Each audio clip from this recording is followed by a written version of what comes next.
Ashamaa harka fuunee jaalatamtoonni fi kabajamtoonni hordoftoonni seenaa tuub nageenyi koo kan jaalalaa kabajaa iddoo isin jirtan hundatti isin haa qaqqabu.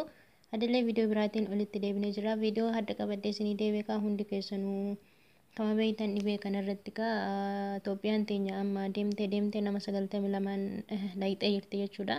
Akka qoratametti sa'aatii 24 keessatti namni 7 akka itti dabalameedha. Baay'ee kan nama gaddisiisudha jechuudha. Ijoolleen 7 kan biyya Arabaatti gala yoo ta'u tokko immoo biyyuma keessaa kan jiraatu kan qabame jechuudha dhibee kanaani. Sammuu duraa tokko namni 3 moo namni 4 akkas dhibee kana dandamatee akka hospitaala bahame kan himanii.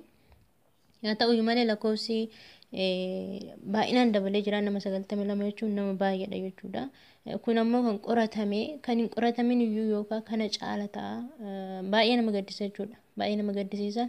Dhugatti jireenyi Itoophiyaa keessaa baay'ee nama gaddisiisa. Dhibee vaayirasii kanaa miti. Dhibee vaayirasii kana osoo hin taane kan beelan dhumaa jiru, kan dheebuudhaan dhumaa jiru, kan duraan hundi keessanuu kan beektan jireenya Itoophiyaa keessaa jechuudha. Keessattuu baadiyyaa keessa gabaa dhaqanii afaanitti kan nyaatan jira jechuudha. Afaan harkaa afaanitti gabaa daldalatanii gabaa hojjetachaa oolanii ishee bu'aa argatanii san nyaata bitatanii kan galan jechuudha. Amma viidiyoo dheengadda onni irratti gadhiisan tokko jechuudha. Baay'ee kan nama saalfachiisu wanta akkasii. Baay'ee dhugumatti baay'ee kan nama saalfachiisu jechuudha.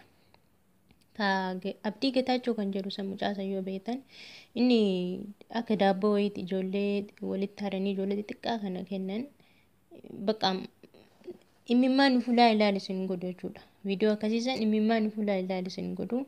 Kana jechuun ammoo baay'ee maqaa namaallee gadi qabu taasisa jechuudha. Silaafuu googolee keessa seentee Itoophiyaa jettee yoo kan search gootu ta'e bakka wantoota garaagaraa kan iyyummaadhaan gadi Araboonni bar siruma waan muka keessaa baay'ee dhufnutti fakkaate jechuudha. Dhugaan isin jedha wantoota akkasiisan sheer osoo gochuufatanii baay'ee natti tola. Haga qabanii namoota iyyuu waan qabanirraa gargaarsa godhudha. Gargaarsa akkasii daabboo yookaan maalitti kennaniitiin akka isaan wal saamanii yookaan kun kadhabe kaan rukutu ija keessa jechuudha. Kaan rukutu akkas taasisanii viidiyoo akkasii waraabanii gadhiisuun tola ta'ee natti hin dhagamu jechuudha. Wanti viidiyoo sana argitan ta'a. Wanti gaariidha jedhamee hin yaadamu.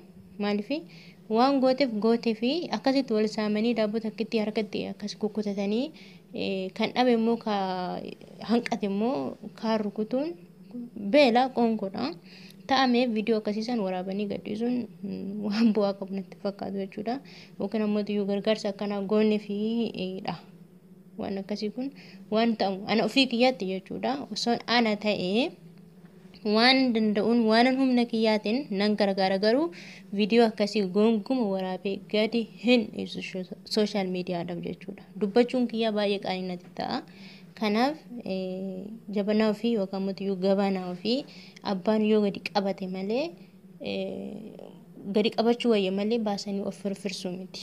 Kanaaf dhugaan isin jedha dhibee kanarraa warri Itoophiyaa keessa jiraatan beelani kan isaan dhumaa jiranii dheebuudhaan kan isaan dhumaa jiranii duraan yoo kana ta'e iyyuu harka afaanitti kan nyaatanii jiraatan jechuudha. Itoophiyaan harka afaanitti kan nyaatanii jiraatanii sunuu hin taane jechuudha. Irra baay'ee nama gaddisiisa. Mootummaan illee kana irratti xiyyeeffatee warra akkasitti ijoollee akkasitti dheebuuf beelan dhumaa jira san gargaarsa ogadeef baay'ee natti tola jechuudha. Baay'ee natti tola dhugaa. Viidiyoo san argee halkan akkasitti ija kee dura na dhufa. Hirriba na qabu isa dhugaa rabbii yoo argitan ta'a viidiyoo san Abdii Getaachoo isa jedhu san mucaasan utuu bisiin qabaa isatu gadhiisa jechuudha. Baay'ee kan nama saalfachiisu baay'ee sammuu namaa kan nama dhukkubsuudha jechuudha. Viidiyoo akkasiisan illee waraabanii osoo gadhiisuu baatanii baay'ee das nama jedha jechuudha. Warri Abdii Getaachoo jettanii seerchi gootanii feesbuukii isaa keessa seentanii osoo laaltanii maal jedhee akkasinitti ta'uu beeku jechuudha. Kanaa yaa obboleen kiyyaa nama dhibeen qabamerra nama mana taa'ee beeluu dheebuun du'aa jirutu baay'ee sammuu keessa nama dhukkubsa jechuudha. Dhiifama godhaan maaliif akkamittan akka haasa'us hin beeku viidiyoo baay'ee akkasitti sammuu nama tuqu kana Itoophiyaan siruma waanuma nyaattee hin bulle waan muka keessa baatu fakkeessa jechuudha namaaf. Namoota biyya Arabaa jiran ta'e kan biyya Arabaa kamirrayyuu biyyoota Itoophiyaan alaa kan jiraatan fakkeessa jechuudha viidiyoon akkasii suni. Kanaaf isinis waan jettan waan yaada keessanii waan jettan hin beeytanii haa ta'uyyuu lakkoofsi baay'ee dabalee jira nama 92 jechuun baay'eedha jechuudha. Dura yeroo nama 21 nama 3 nama akkasii masanuu u'u jenne akkuma Itoophiyaa yoo seene yeroo jennu u'u jenne haa ta'uyyuu malee lakkoofsiyyuu baay'ee dabalaa dhufe kana waaqayyoon gadaa qabbaneessu jenna malee homaa waan jennu hin qabnu. Maaliif akka dhufe kaasumantu beeka kan bara kanaan jedha. Kanaaf mee bakkuma jirtanitti rabbiin kadhadhaa.